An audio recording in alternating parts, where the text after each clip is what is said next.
All right, did everybody get an outline tonight? All right, here we roll.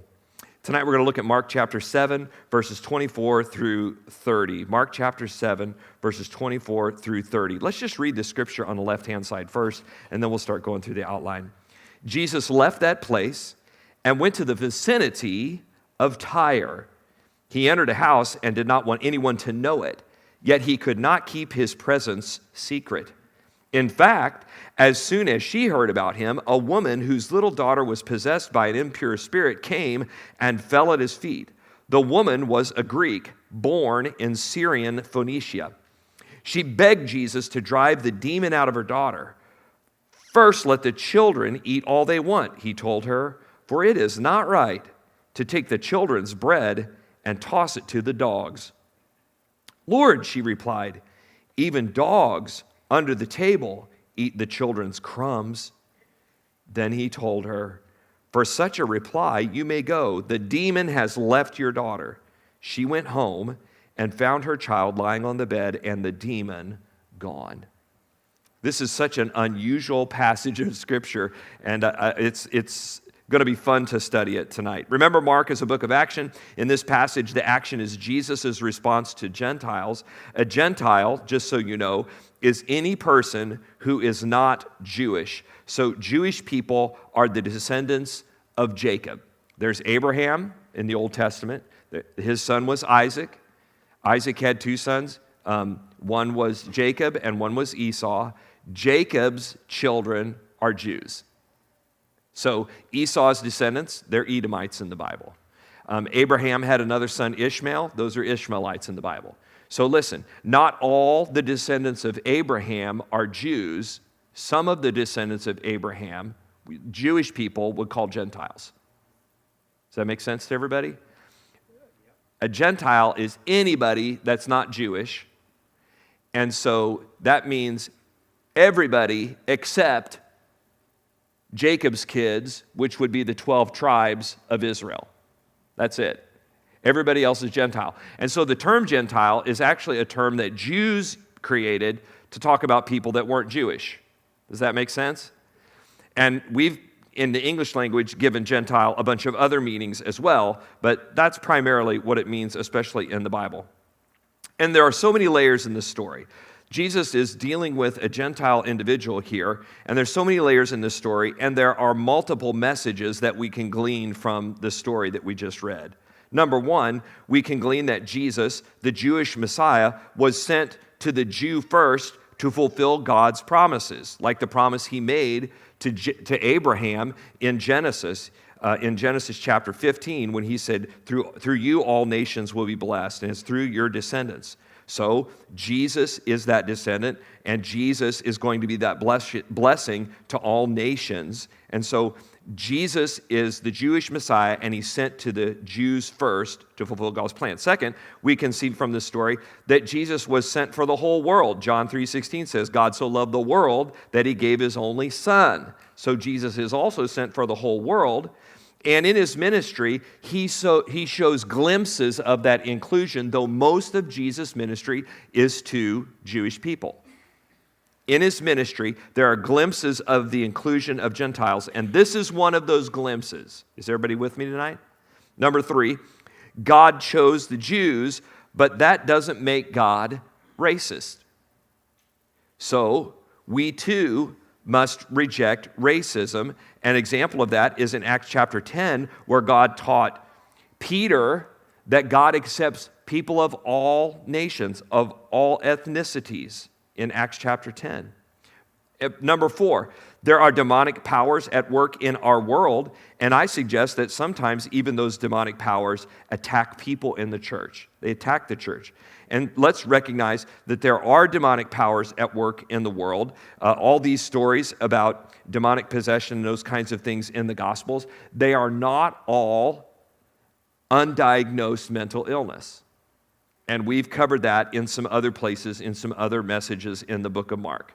And then number five, another thing we could glean from this message is that Jesus is Lord, and he has authority and has given authority to us to minister demonic deliverance. That's good news, isn't it?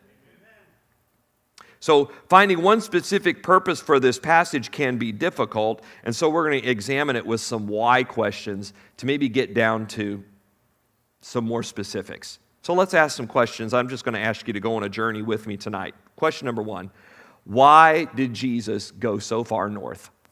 Why did Jesus go to this place called Tyre? And why did he go to the cities of Tyre and Sidon? They're two separate cities. Both of those cities are located in Phoenicia.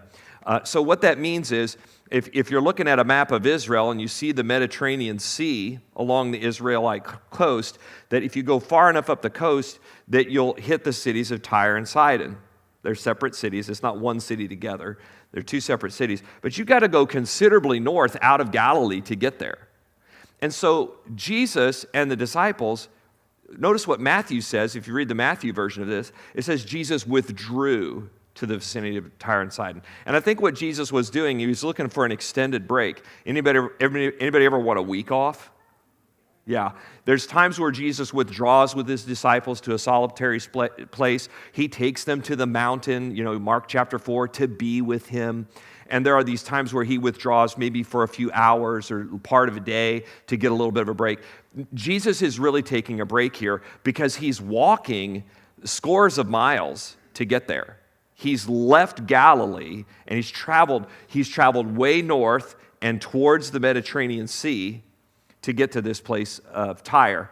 And when you get to this place, you're really out of Jewish territory. Like in the first century, the Jewish people lived in Galilee and they lived in Judea primarily. There were Jews scattered all over the world in various different cities, but he left that place that was concentrated with Jewish people in what used to be old Israel, what today is Israel, and he heads north to this place called Tyre. So why is he doing that? Why in the world would he withdraw so far away? Possibly to get rest. This is the second time that we see that Jesus goes out of his way to encounter a non-Jewish woman. The first place we saw that in his life is recorded in the book of John, chapter 4, where he goes out of his way to go through Samaria, which those people are kind of Jewish. They're half Jewish, not completely Jewish. Jewish people didn't like him because they were half Jewish and not fully Jewish, and they didn't worship at the temple. And so that made Jewish people really mad at them, and there was ethnic hostility between Jewish people in Galilee and Judea and the Samaritans that lived in the middle. But Jesus, instead of avoiding them, he goes straight through the countryside, and he meets up with this woman at a well, and he ministers to this woman that Jewish people would find it very unusual for him to even be talking to. So this is the second time that he goes out of his way. He's going way out of his way. He's traveling scores of miles north and east to get to Tyre. He's going way out of his way to encounter this person. First, we note that Jesus went a long way to Tyre to encounter this woman.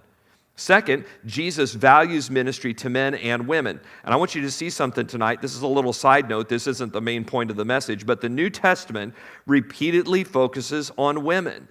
There's the Samaritan woman at the well in John 4. There's the widow whose son was raised from the dead at Nain. There was a woman in a synagogue who was bent over with an evil spirit, and Jesus healed her. There was the woman with the issue of blood that touched the hem of his garment. We studied that a few weeks ago in Mark. There's Mary Magdalene, from whom Jesus drove 7 demons, and she became one of his ministry supporters. There's Mary and Martha, the sisters of Lazarus, who ministered to Jesus and helped support Jesus and the apostles in their ministry. And then there's even the woman caught in the act of adultery. Jesus, over and over, has these opportunities to minister specifically to women. It is women who are the first eyewitnesses of the resurrection, rather than men being the initial witnesses of Jesus being alive and raising from the grave. It's women telling the men.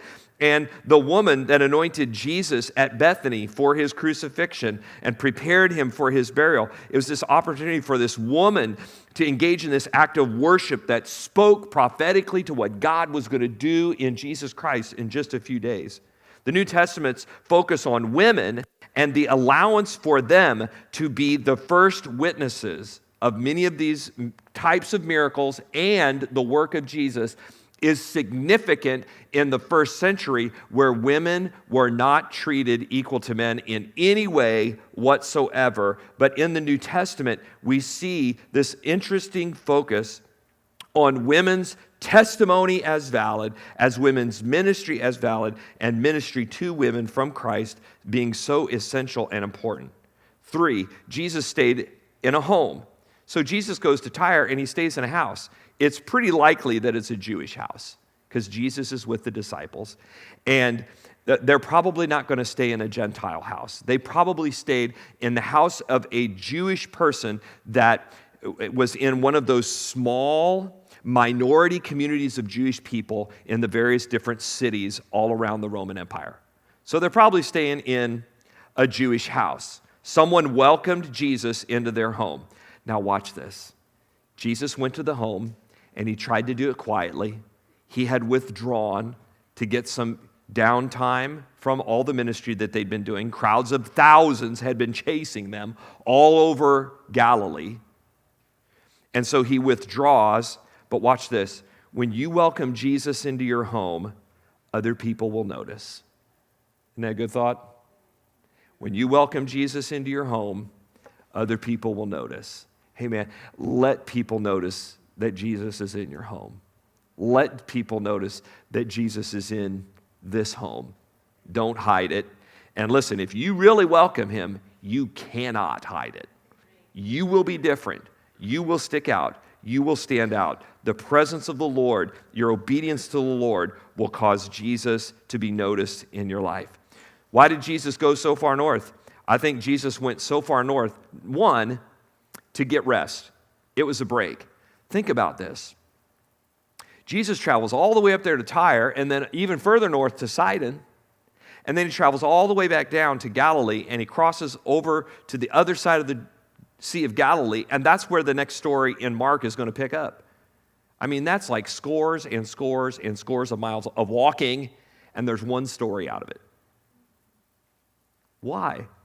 Why? I think it was a moment for the disciples to get away, so not a lot happened. But it was also an opportunity for something very specific to happen for that lady, and for us to have something revealed to us about God's salvation plan. And let's talk what might be revealed to us. So one of the things that's so interesting about this story is how Jesus responds to the woman. Here's this woman who comes to Jesus. She comes to him in this house. She finds out where he is. It's almost like she barges in. And she's like, you've got to help me, Jesus. My daughter's possessed by this demon. It's afflicting her. It's possessing her. It's tormenting her. Jesus, I need your help. And Jesus' response is, it's not right to give the food, the children's food, to dogs. That seems so harsh, doesn't it? And Jesus is referring to the fact that his ministry is focused on the children of Jacob, the Jews, and not to yet the Gentiles. But there are glimpses where he ministers to Gentiles, but not primarily. And so he's reminding her that his primary mission is to minister to the Jews and to be the Jewish Messiah. So that's the first step of his ministry here. And some people are like, wow, what did he mean when he called her a dog? There were two Greek words for dog. One is like scavenger dog, and then one is like wild dog. And then the other is like pet. So we have a word for pet, right? Well, they had a word for pet that was dog. And so when Jesus referred to this, when he said, it's not right to take the children's bread and give it to the pets, he's talking to this woman who's Gentile, using Gentile terms and a Gentile picture, and he's describing to her a household where there are children, and the parents are going to be responsible not to take the precious little food that they have and give it to the pets when the children are hungry. How many of you would probably feed your kids before you feed your pets if you're in a desperate emergency? I would feed my kids first. And so Jesus is painting that picture. She understands it rather quickly. Jewish people, dogs are unclean. So Jewish people won't eat dogs. They're not kosher. And so dogs are kind of like, bleh. All through the Old Testament, think about it. When Jezebel died, the dog licked up her blood, right? The dogs. Bleh. So that kind of disdain for dogs that the Jewish people had. Like, I don't like cats. I'm just sorry, I want to tell you. Some of you love cats. I'm not a cat guy. So the Jewish people, they just kind of had disdain for dog. Jewish people wouldn't have a pet dog. But a Syrophoenician woman might have a pet dog. So you see how Jesus put together a little statement for this lady that specifically pointed at her because she's Gentile. And she would understand having a pet dog. But Jesus wouldn't say that to Jewish people back in Galilee because Jewish people didn't have pet dogs. Okay, is everybody with me tonight? So we're seeing how this kind of makes sense. So it seems like Jesus is responding kind of harshly here. And George Wood, he wrote a book on Mark that I love. It's so beautiful. And there are some footnotes in here from time to time that you'll see that come from him. His question is, did Jesus say this kind of jokingly? Hey, it's not right for me to take the children's bread and give it to dogs, wink, wink. Was it more like a jovial thing? Or did it come across as harsh as it seems in the text? And if Jesus was kind of being joking with her, was her quick, witty response a joke back? I don't think they were joking. I don't think they were messing around. I think Jesus was pushing hard, and I think she, in faith, pushed hard back. And she had that witty little statement to respond, but even the pets eat the crumbs that fall from the children's table. I mean, how many of you love to feed the pets the crumbs? Isn't it kind of fun? My parents are always feeding their pet dog, Rosie. And Rosie is gigantic, because there aren't any children in the house to eat the crumbs. And man, Rosie gets them all. She's a little beagle with tiny little spindly legs and crumb-fed body. It's kind of a funny response for this lady to say, just in opposition to what Jesus said, as he just seems to harshly reject her and point out to her that you're not Jewish. You don't get this. This isn't for you or for your kid. And she's like, but even the pets eat the crumbs that fall from the master's table. She pushes, she pokes back. What a witty response that she has. So Jesus responds harshly for a purpose. He responds harshly to highlight the mission of God to the Jews. Remember Romans chapter 1, verse 16. I am not ashamed of the gospel. I am not ashamed of the gospel, for it is the power of God unto salvation to the Jew first and also to the Gentile. Even the Apostle Paul followed through, just like Jesus did, to present the gospel to the Jew first. Then second, Jesus responded harshly to highlight the sting and hurt of ethnic hatred and bias in the world. Using a metaphor of family, Jesus calls the Jewish people children, but he calls this lady and her daughter dogs. Dogs are unclean for Jewish people. They're generally just scavengers in a Jewish neighborhood. For Hellenized people, however, they might be pets like they are for you and me. But then thirdly, Jesus responds reluctantly to challenge her faith, and he sets her up for this beautiful display of her great faith. And I love her witty reply, that her reply displayed persistence. It displayed faith in God. It displayed tenacity for her girl. Isn't that awesome how she responded? And then number 4, I think Jesus was harsh purposefully to set up a display of God's plan to include the Gentiles. Watch this. Even someone who is described this way in the Bible. I'm going to leave my notes. Watch this. She's called a Greek by Mark. Matthew calls her a Canaanite. And she's also called Syrophoenician. So let's think about those 3 categories that are all describing her. And I would suggest to you tonight, she's all 3. She's all 3. Like, for instance, I'm a Missourian, I'm an American, I'm Caucasian, I'm Pentecostal. I'm all 4 of those things at the same time, right? Okay. Well, this lady's several things at one time. So what does it mean? She's a Greek. Everybody with me? Yeah. That means culturally, she's Hellenized, she's a Greek. That's cultural. That's not ethnicity.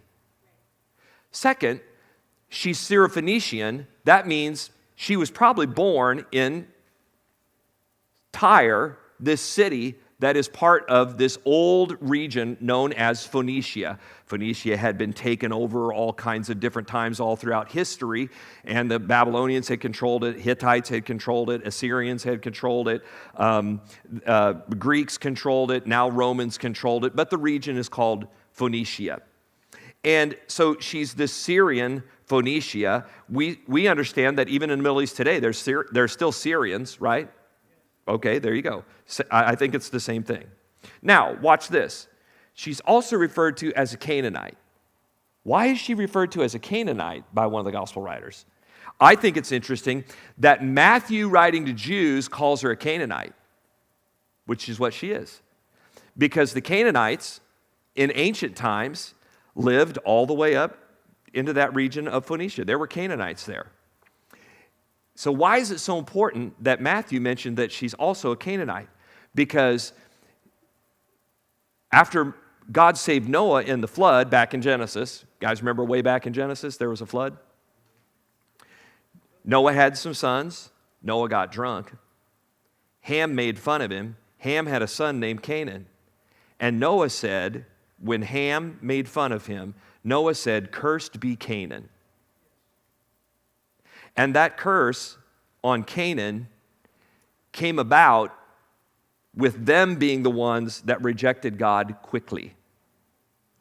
So that as they rejected the knowledge of God that Noah and his sons had to offer the grandsons, Canaan had nothing to do with it. So that all of Canaan's descendants who settled in the area that is Israel, that it's the Canaanites that God told the Israelites to destroy so that they would have a promised land. Do you see the curse on Canaan that destroyed them so that the promised land would become the land of the descendants of Jacob, the Jews? So I want you guys to catch something interesting here. This lady had a history of being far from God. She's from the same town Jezebel's from. Jezebel, like one of the most wicked, vile, difficult characters of the Old Testament. That's her hometown. But yet, with that background, and with her expressing faith, Jesus receives her. Isn't that beautiful? Jesus turns it all around. Why did Jesus change his mind so quickly? Number one, she's the first person in the book of Mark that calls Jesus Lord. We're in chapter 7. We're in chapter 7. Not one disciple has called Jesus Lord yet. Who's the first person to notice it? It's the cursed Canaanite. It's the person that's enculturated in a worldview that's absolutely not Jewish and absolutely not godly. It's that lady who comes from that Syrophoenician town, the home of Jezebel. Oh, but she's the first one in the book of Mark to notice that Jesus is Lord.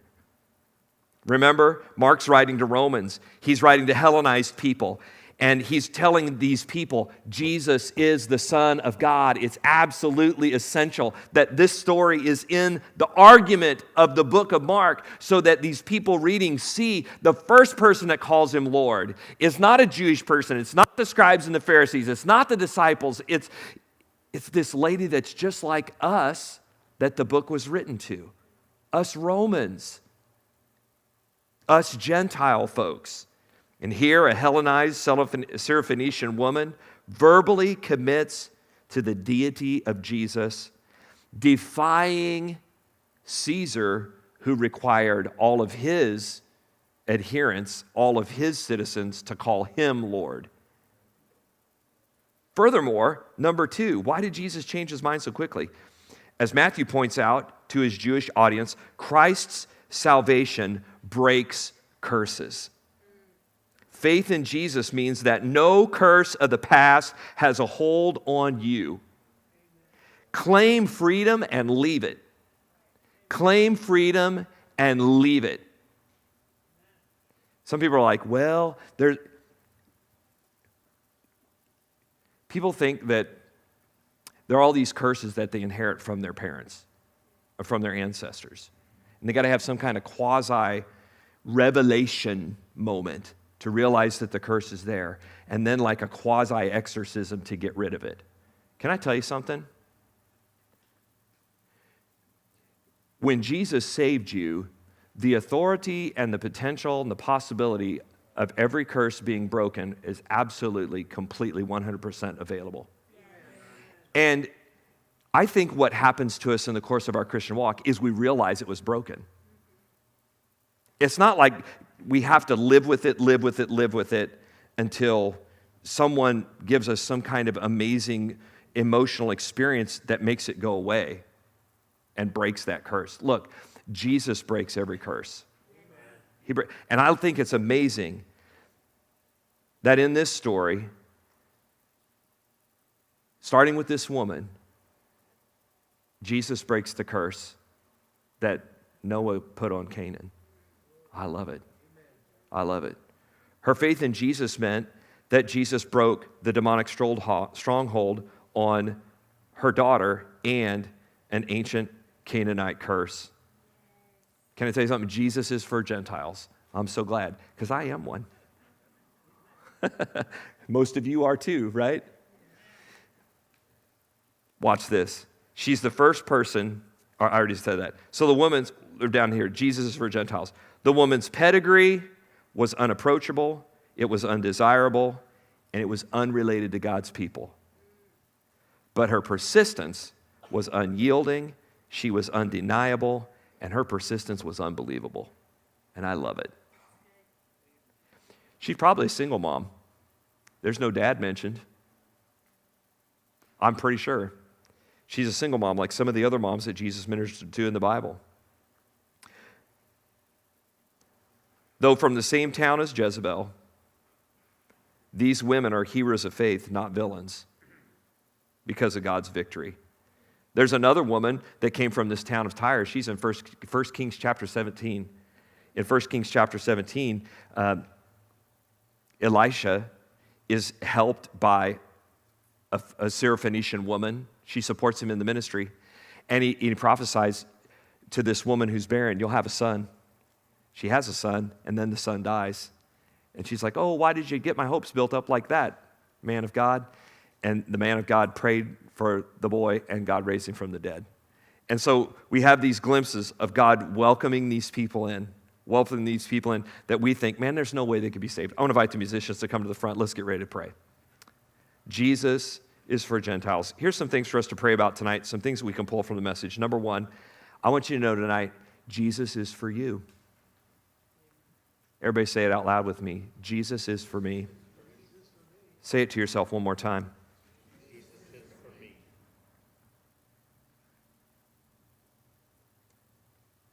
Think about it.